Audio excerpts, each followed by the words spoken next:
here at PRI. I'm with my friend John at the Kaase booth, and we're checking out a really sweet engine. Oh, we love these engines. It's a Mercury QC4. And I want to know everything about this engine. Well, everything about it, it's Mercury QC4. It's a 4-valve, 4-cam engine. It's a engine made by Mercury just for offshore racing. They do run them in some poker boats, and some of them are pump gas, but there's a few different versions. Ours is a 1650, they call it, so that's 1650 horse. They will make more. They probably make a little bit more than that right when they come from Mercury. It's an absolute masterpiece of an engine. The Mercury engineers did, they built it from the ground up. It has nothing similar than any other engine.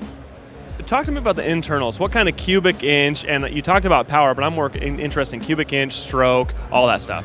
Well, everything in this engine just about is metric, but the bores are 4.560, the stroke is 4.212.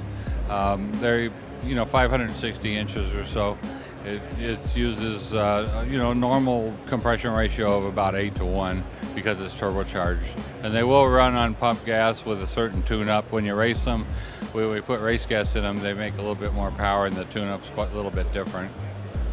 I'm guessing that a lot of boost runs through this engine because I see end tanks that are billet. I see a billet intake manifold. Talk to me about that.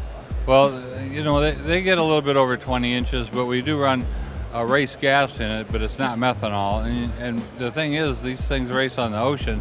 They'll have maybe an 80-mile race. It might be a little bit more or less, but still they're wide open for at least 2.5 minutes on a straightaway, and then they make a turn and then they go back. So they really, really, really have a hard life. They get abused pretty good. So we focus on reliability. And as far as the power goes, we race with probably about 1,800 or so, but you probably could get after it and make it a little bit more, but we have to finish, and we want to win, and to win, you better finish. So. And you talked about reliability, and I'm guessing ARP is a huge part of that. Well, every bolt in it's been replaced with an ARP bolt, and for one thing, salt water is not your friend, and so almost everything in it's stainless.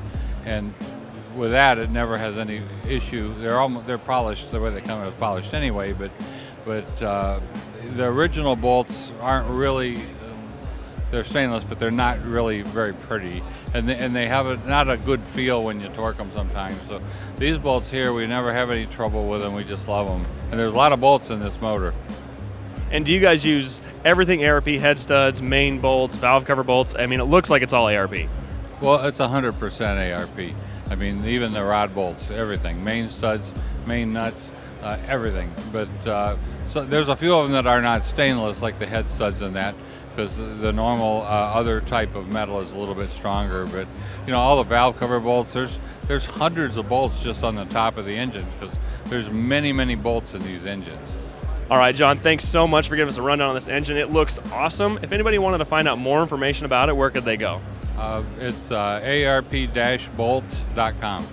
Keeping it simple. Thanks again, John, and make sure to stay tuned here, Power Automedia, for everything new at PRI.